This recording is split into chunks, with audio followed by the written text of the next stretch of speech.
So hello everyone. अभी हम लोग इसका सेकेंड पार्ट पढ़ने वाले हैं स्पेक्ट्रोफोटोमेट्री का। इसमें हम लोग देखेंगे कि जो हम लोग बियर्स लॉ पढ़े थे उसका लिमिटेशन क्या है। देखिए बियर्स लॉ में क्या है, ये एब्जॉर्बेंस वर्सेस कंसेंट्रेशन का यदि हम लोग ग्राफ प्लॉट करते हैं तो वो ऐसा स्ट्रेट लाइन आता था, मैंने आपको बताया है फर्स्ट पार्ट में। इसमें क्या होता है कि कभी कभी ये जो स्ट्रेट लाइन है ना, ये डेविएट कर जाता है। डेविएट कर जाता है मतलब ये मे बी ऐसा नीचे कर्व बेंड हो जाए या फिर ये मे बी ऊपर की तरफ बेंड हो जाए। तो ये कब होता है और इसको हम लोग कैसे कंट्रोल कर सकते हैं वो हम लोग देखने वाले हैं अभी। The plot of absorbance versus concentration should be straight line. If any deviation occurs from the straight line, bears law is not valid. मतलब यदि ऐसा डेविएशन आता है तो बियर्स लॉ वैलिड नहीं है। या तो उसमें क्या हो सकता है, या तो वो पॉजिटिव डेविएशन हो सकता है या फिर वो नेगेटिव डेविएशन हो सकता है। ये देख लीजिए, ऐसा वाला होगा तो पॉजिटिव डेविएशन, ऐसा वाला होगा तो नेगेटिव डेविएशन। ठीक है, नेक्स्ट, वाई लिमिटेशन और डेविएशन।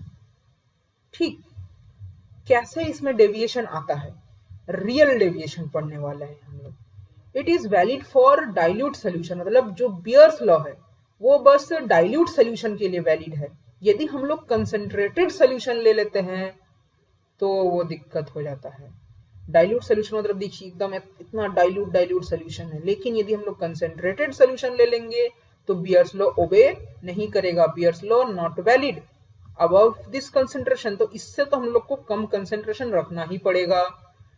यदि हम लोग कंसंट्रेटेड सोल्यूशन ले लेते हैं तो उसमें क्या होगा, there is more number of particles. देखिए ये भी मतलब एंट्रेंस पॉइंट ऑफ व्यू से तो ये इंपॉर्टेंट नहीं है, लेकिन ये आपके कंसेप्ट पॉइंट ऑफ व्यू से इंपॉर्टेंट है।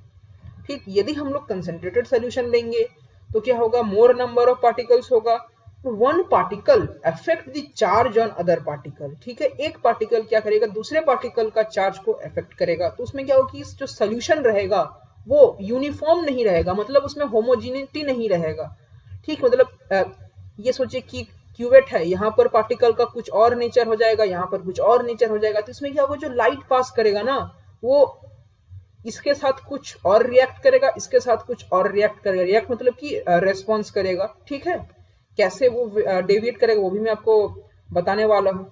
ठीक, अच्छा, for concentrated solution there is more number of particles, one particle affects charge on other particles, so not uniform charge distribution occur। क्यों, जब ये नॉट यूनिफॉर्म चार्ज डिस्ट्रीब्यूशन होगा उसके कारण से कौन कौन से कॉन्सिक्वेंसेस होंगे, non homogeneity of solution, solution homogeneous नहीं रहेगा, पार्टिकल पार्टिकल इंटरेक्शन हो जाएगा। ठीक, दोनों पार्टिकल्स के बीच में कुछ इंटरेक्शन हो सकता है। एग्रीगेशन ऑफ पार्टिकल आकर, मतलब काफी सारे पार्टिकल्स एक साथ मिलके कुछ बंच टाइप का ऐसे कुछ बन जाएंगे, तो भी यहाँ से लाइट पास होगा तो दिक्कत करेगा। या फिर रिफ्रैक्टिव इंडेक्स चेंज हो जाएगा। ठीक है, इन सच कंडीशन मतलब यदि कंसंट्रेटेड सोल्यूशन हुआ और उसमें पार्टिकल पार्टिकल इंटरेक्शन हुआ तो मॉडिफाइड बियर्स लॉ ऐसा आ जाएगा। ठीक, मतलब ये तो बियर्स लॉ नहीं है, फिर मतलब जो नॉर्मली जो हम लोग पढ़ते हैं तो यहाँ पर डेविएशन आ जाएगा। ठीक, और इसमें n क्या है, रिफ्रैक्टिव इंडेक्स है, और रिफ्रैक्टिव इंडेक्स आपको पता ही है। अच्छा, जो इसका सेकेंड टाइप ऑफ वायलेशन है, violation made behind the law, power fluctuation. ठीक है, यदि सपोज कीजिए कि आपने जो आपका स्पेक्ट्रोफोटोमीटर है उसको आपने किसी एक पावर सोर्स के साथ हम लोग को उसको कनेक्ट करना पड़ेगा, यदि उसी में कुछ फ्लक्चुएशन आ जाता है तो दिक्कत कर देगा। ठीक, स्ट्रे लाइट। ठीक है, स्ट्रे लाइट मतलब यदि ये हम लोग का क्यूवेट है, इसमें जो ये लाइट है इसका स्ट्रेट मूव करना चाहिए, लेकिन ये लाइट क्या करता है, ये लाइट स्ट्रेट जाके यहाँ घूम जाएगा, यहाँ घूम जाएगा, यहाँ घूम जाएगा और ऐसे ऐसे करके निकलेगा। तो ये डेविएट कर रहा है, इसको हम लोग स्ट्रे लाइट बोल रहे हैं। ठीक, या तो ये मतलब ये किस कारण से हो सकता है, ये वॉल के साथ भी टकरा कर रिफ्लेक्ट हो सकता है, वो भी हो सकता है। थर्ड है सेंसिटिविटी ऑफ डिटेक्टर। देखिए ये हम लोग का जो स्पेक्ट्रोफोटोमीटर है, ठीक, यहाँ पर हम लोग अपना क्यूवेट वगैरह रखते हैं, यहाँ पर एक उसका डिटेक्टर रहता है जो हम लोग को रीडिंग दिखाएगा। तो यदि वो डिटेक्टर का सेंसिटिविटी अच्छा नहीं है, सेंसिटिविटी क्या है मैंने आपको ये रिसेंट ट्रांसफर केमिकल एनालिसिस में बताया था, सेंसिटिविटी यदि उसका अच्छा नहीं है तो भी उसमें वायलेशन आएगा। नेक्स्ट है determination of absorbance is not completely employed. Determination of absorbance is not completely employed for each particle there should absorb only one photon. यदि हम लोग एब्जॉर्बेंस को कंप्लीटली डिटरमिन नहीं कर पाते हैं। सेकंड क्या है, देखिए there is a second process occur known as attenuation. Attenuation मैंने आपको ऊपर बताया था, it is decrease in light intensity, gradual decrease due to emission या फ्लोरोसेंस। मतलब हम लोग यहाँ पर एब्जॉर्प्शन स्पेक्ट्रोस्कोपी पढ़ रहे हैं। इफ यहाँ पर एब्जॉर्प्शन के साथ साथ थोड़ा बहुत एमिशन भी हो जाता है या फिर फ्लोरोसेंस भी हो जाता है, देन ये जो लाइट इंटेंसिटी है that will decrease. We have to use monochromatic light, क्योंकि पॉलीक्रोमेटिक लेंगे तो अच्छा नहीं रहेगा, तो मोनोक्रोमेटिक लाइट लेना चाहिए। यदि हम लोग वो नहीं लेते हैं तो दिक्कत हो जाता है। और मोनोक्रोमेटिक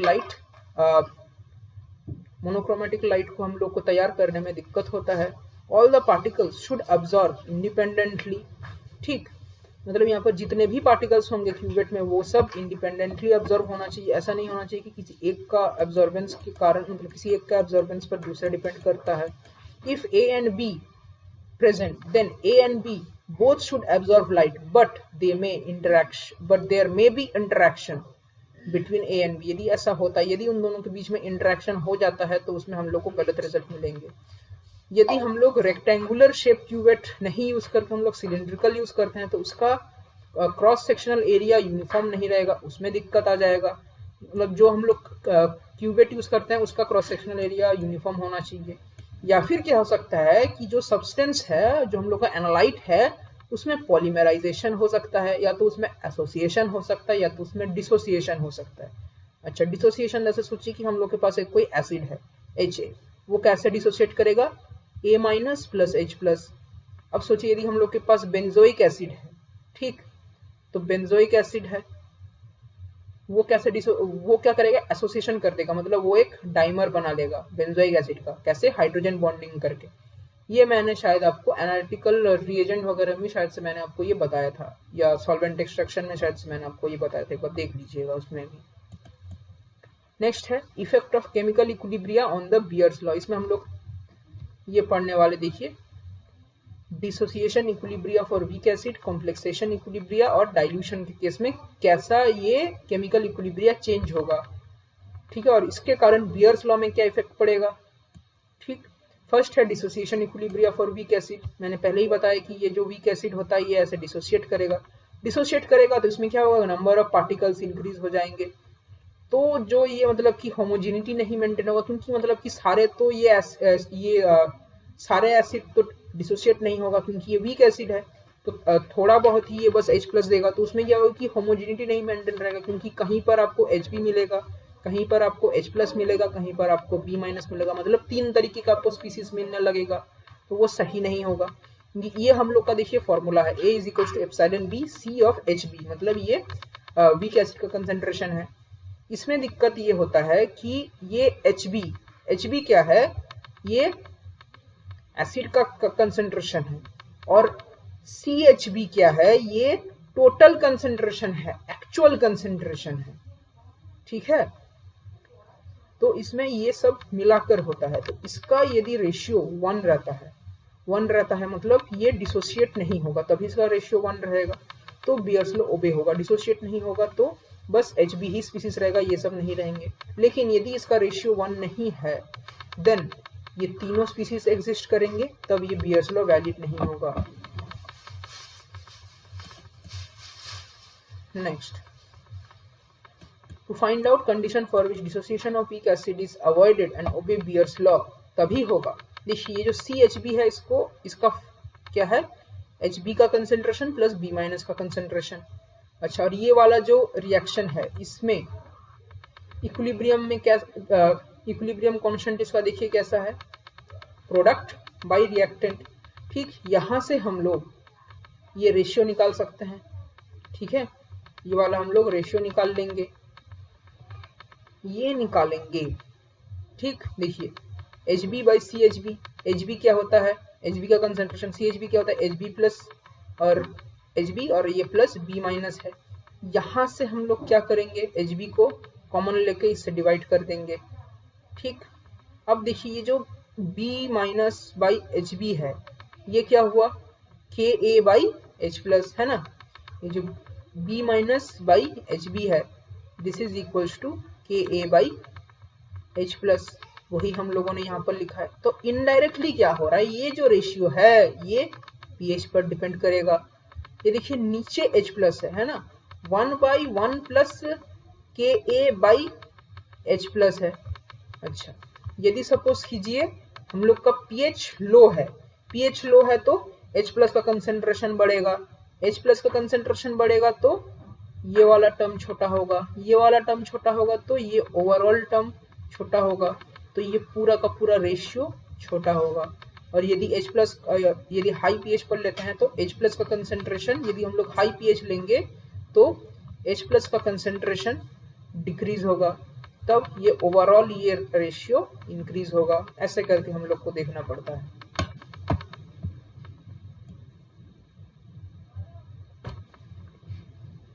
वही यहाँ पर बताया गया, यदि H plus very very greater than के ए है, ठीक है, pH very very less than P के ए है, ठीक है, के और पी के, ठीक, ये आपको समझ में आना चाहिए। पी के क्या होना चाहिए, पी के माइनस लॉग के, यही होगा पी के, ठीक।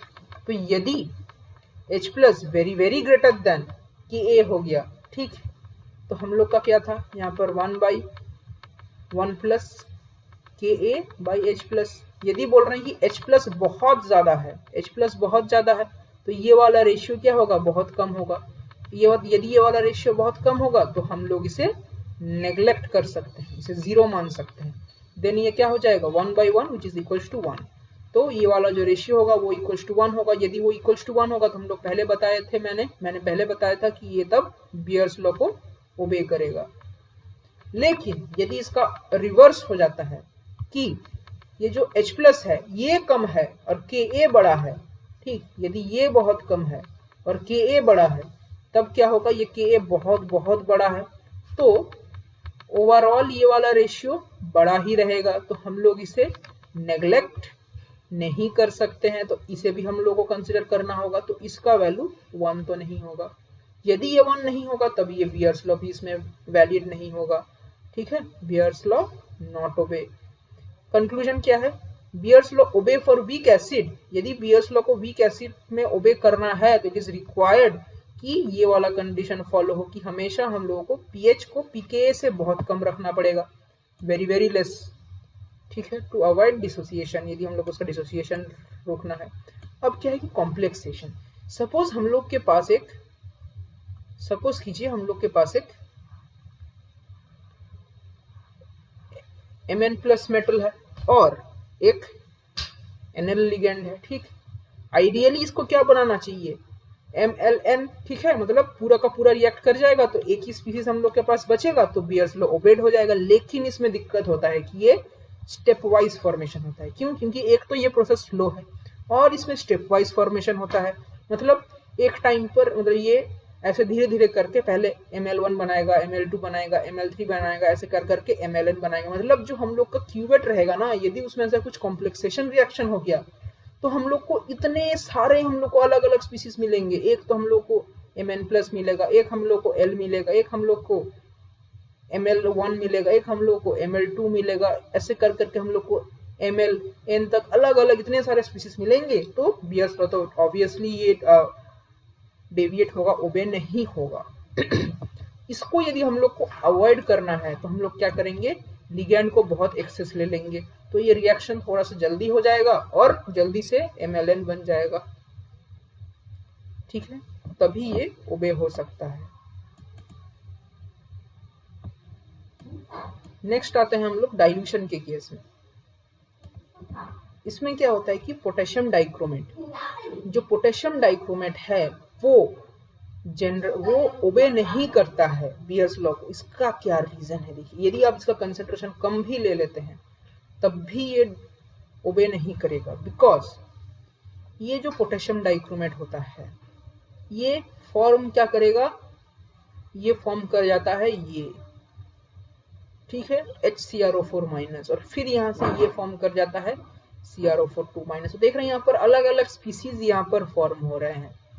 इसका ये एक दूसरे वेवलेंथ पर ऑब्जर्व करता है, ये एक दूसरे वेवलेंथ पर ऑब्जर्व करता है। मतलब यहाँ पर हम लोग को कोई एक स्पीसीज नहीं मिल रहा है, ठीक है, यहाँ पर हम लोग को बहुत सारे स्पीसीज मिल जा रहे हैं। दिक्कत उसमें होता है ईच स्पीसीज ऑब्जर्व लाइट। अब इसको हम लोग कैसे ठीक कर सकते हैं? क्या करेंगे, हम लोग इसको स्ट्रॉन्गली एसिडिक कर देंगे, ठीक है। यदि हम लोग इसको ज्यादा एसिडिक कर देंगे तो ये जो Cr6 आयन है ये Cr2O7 फॉर्म में एग्जिस्ट करेगा। एक तो हम लोग ऐसे स्ट्रांगली एसिडिक करके हम लोग कोई एक स्पीसीज को ला देंगे तो हम लोग को अच्छा रिजल्ट मिलेगा। सेकंड है स्ट्रांगली अल्कलाइन। इसमें क्या होगा कि पीएच को हम लोग बहुत ही हाई कर देंगे तो ये जो Cr6 है ये CrO4 2- के फॉर्म में एग्जिस्ट करेगा, ठीक, तो उसमें भी हम लोग को अच्छा मिलेगा। अच्छा, अब हम लोग आते हैं one component analysis. One component analysis मतलब कोई एक हम लोग के पास कंपोनेंट है, कोई एक हम लोग के पास एनालाइट है, ठीक। इसके बाद हम लोग क्या पढ़ेंगे, टू कंपोनेंट एनालिसिस, मतलब उसमें हम लोग के पास मिक्सचर रहेगा। इसमें वन कंपोनेंट है। वन कंपोनेंट में क्या है कि हम लोग को अलग अलग करके एनालाइज करना पड़ेगा। Fe2+, Cr6, Mn7 ऐसे करके हम लोग अलग अलग इन सब का हम लोग 1 by 1 देखने वाले हैं। इसमें ज़्यादा फोकस हम लोग को करना है Fe2+ में। Fe2+ को हम लोग एनालाइज करने के लिए जो हम लोग यूज़ करते हैं उसके साथ कॉम्प्लेक्स बनाने के लिए, तभी हम लोग उसको एनालाइज कर पाएंगे ना। कॉम्प्लेक्स बनाएंगे तो ऐसा कुछ एक स्ट्रक्चर मिलेगा, तभी उसको हम लोग स्पेक्ट्रोफोटोमेट्रिकली एनालाइज कर पाएंगे, क्योंकि इसमें बहुत कंजुगेशन होता है। ये वाला क्या करता है, रेड कलर प्रोड्यूस करता है, इसे हम लोग बोलते हैं ओ फेनांथ्रेलिन। इसको याद रखिएगा, इसको हम लोग फेरोइन के नाम से भी जानते हैं। इसे मैंने एनालिटिकल रिएजेंट्स चैप्टर में भी कवर किया हुआ है और इससे कई बार क्वेश्चन आया हुआ है। और इसके स्टेप्स क्या है, वही सेम है कि मैंने जो आपको बताया था कि अलग अलग हम लोग वेवलेंथ पर देखेंगे। एक में हम लोग को लैम्डा मैक्स मिलेगा, फिर उस लैम्डा मैक्स को हम लोग फिक्स कर देंगे, फिर हम लोग कंसेंट्रेशन वेरी करेंगे, कंसेंट्रेशन वेरी करके हम लोग को एक ऐसा लीनियर प्लॉट मिलेगा, फिर हम लोग को जो अननोन कंसेंट्रेशन दिया रहेगा उसका हम लोग निकाल लेंगे। एकदम वेरी सिंपल है, ठीक है। इसमें हम लोग ऐसे अलग अलग कंसेंट्रेशन में ये देख लेंगे, बहुत सिंपल है ये।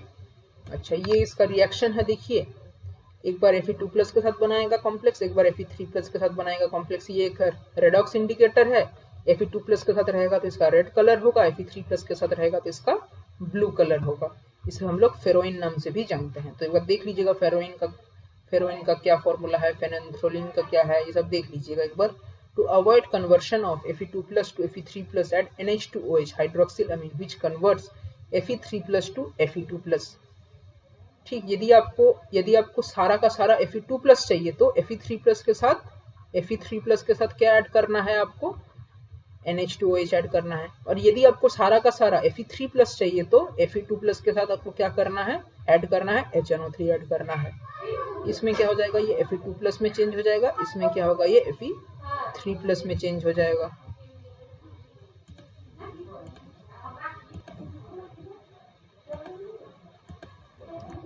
नेक्स्ट देखिए,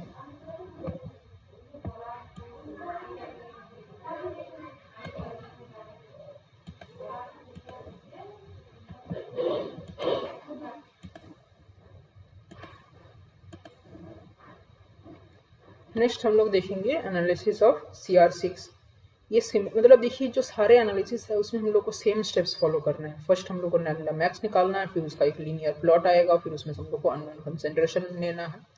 जो हम लोग Cr6 का एनालिसिस करेंगे उसमें Cr6 को हम लोग स्ट्रांगली एसिडिक मीडियम में करना पड़ेगा, ताकि ये जो Cr2O7 है ये CrO4 2- में कन्वर्ट ना हो जाए, हम लोग को ये चाहिए। ऐसे ही करके हम लोग अलग अलग मेटल्स का एनालाइज कर सकते हैं। KMnO4 का करेंगे तो KMnO4 का कलर आपको पता ही है, पिंक कलर होता है। डाइल्यूटेड सोल्यूशन हम लोग यूज करते हैं, पर डाइल्यूटेड सोल्यूशन क्यों यूज करते हैं आप बताइएगा, सोच के बताना। नेक्स्ट, एनालिसिस ऑफ निकल। निकल में भी हम लोग सिमिलर टू आयरन यूज करते हैं, और बस इसमें हम लोग फेरोइन की जगह DMG यूज करते हैं। वैसे ही करके कि हम लोग सिमिलरली हम लोग क्या कर सकते हैं, analysis of titanium, analysis of phosphorus. अब है one component analysis, two component analysis, ये हम लोग नेक्स्ट पार्ट में करने वाले हैं। तो मिलते हैं अगली बार, तब तक के लिए गुड बाय।